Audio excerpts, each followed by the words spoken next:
ಕೇಂದ್ರ ಅವರ ಜೊತೆಗೂಡಿ ಸಹೋದರರ ರೀತಿಯಲ್ಲಿ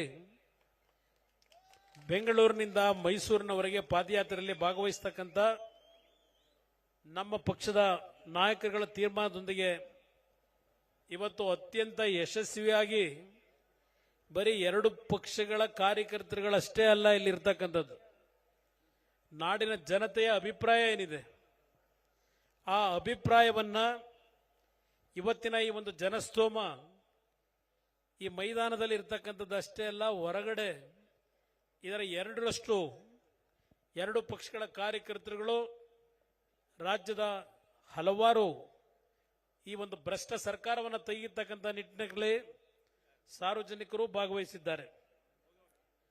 ಈ ಒಂದು ಕಾರ್ಯಕ್ರಮವನ್ನು ಇವತ್ತು 3ನೇ ತಾರೀಕಿನಿಂದ ಪ್ರಾರಂಭ ಆಗ್ತಾ ಇದೆ.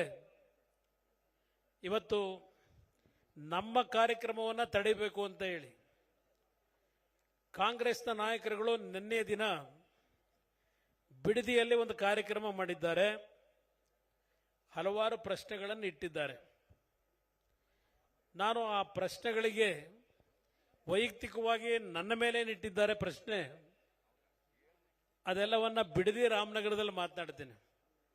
ನನಗೆ ರಾಜಕೀಯವಾಗಿ ಜನ್ಮ ಕೊಟ್ಟಿರ್ತಕ್ಕಂಥ, ನನ್ನನ್ನು ಬೆಳೆಸಿರ್ತಕ್ಕಂಥ ನನ್ನ ತಂದೆ ತಾಯಂದಿರು ರಾಮನಗರ ಜಿಲ್ಲೆಯಲ್ಲಿ ಏನಿದ್ದಾರೆ ಅಲ್ಲಿ ನನ್ನ ಉತ್ತರ ಕೊಡ್ತೇನೆ. ದೇವೇಗೌಡರು ರಾಮನಗರ ಜಿಲ್ಲೆಗೆ ಬಂದ ನಂತರ ನಾವೇನೇನು ಆಸ್ತಿ ಮಾಡಿದ್ದೀರಿ ಅದೆಲ್ಲವನ್ನ ಹೇಳಬೇಕು ಅಂತ ಪಾಪ ನಮ್ಮ ಕಾಂಗ್ರೆಸ್ನ ಅಧ್ಯಕ್ಷರು ಹೇಳಿದ್ದಾರೆ. ಪಾಲನೆ ಮಾಡೋಣ, ಅದನ್ನು ನಾವೇನು ಮಾಡಿದ್ದೇವೆ, ಅವರೇನು ಮಾಡಿದ್ದಾರೆ, ಅದೆಲ್ಲವನ್ನ ಪ್ರಶ್ನೆ ಮಾಡೋಣ. ವಿಜೇಂದ್ರ ಅವ್ರಿಗೂ ಕೇಳಿದ್ದಾರೆ. ನಾನು ಅವ್ರಿಗೊಂದು ಮಾತು ಕೇಳ್ತೀನಿ, ಅವರೇನೋ ಹೇಳಿದ್ದಾರೆ. ಅವರು ಕೇಂದ್ರದ ಮಂತ್ರಿಗಳಿಗೆಲ್ಲರಿಗೂ ಸಿದ್ದರಾಮಯ್ಯನವರು ಮತ್ತು ಶಿವಕುಮಾರ್ ಅವರ ಹಲವಾರು ಅಕ್ರಮಗಳ ದಾಖಲೆಗಳನ್ನು ಕೇಂದ್ರದ ಮಂತ್ರಿಗಳಿಗೆ ನಾನು ತೆಗೆದುಕೊಂಡು ಹೋಗಿ ಕೊಟ್ಟಿದ್ದೇನಂತೆ. ಅವರನ್ನ ಜೈಲಿಗೆ ಕಳಿಸಕ್ಕೆ ತಯಾರಿ ಮಾಡ್ತಾ ಇದ್ದೇವೆ ಅಂತ ಹೇಳಿದ್ದಾರೆ. ಅವರ ಬಾಯಿಲೇ ಬಂದಿದೆ, ಜೈಲಿಗೆ ಹೋಗಲಿಕ್ಕೆ ಸಿದ್ಧವಾಗಿದ್ದೇವೆ ಅಂತೇಳಿ ನಿನ್ನೆ ಅವರೇ ಹೇಳಿದ್ದಾರೆ ಬಿಡದಿನಲ್ಲಿ. ಇದು ಒಂದು ಭಾಗ.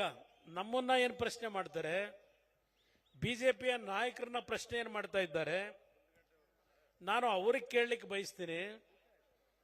ನನಗೆ ಅವರ ಗುರುಗಳು ಯಾರೋ ಒಬ್ಬರು ಒಂದು ಸೋಷಿಯಲ್ ಮೀಡಿಯಾದಲ್ಲಿ ನೋಡಿದ್ದೇನೆ. ನನ್ನ ಮಾತಲ್ಲ ಇದು, ಅವರ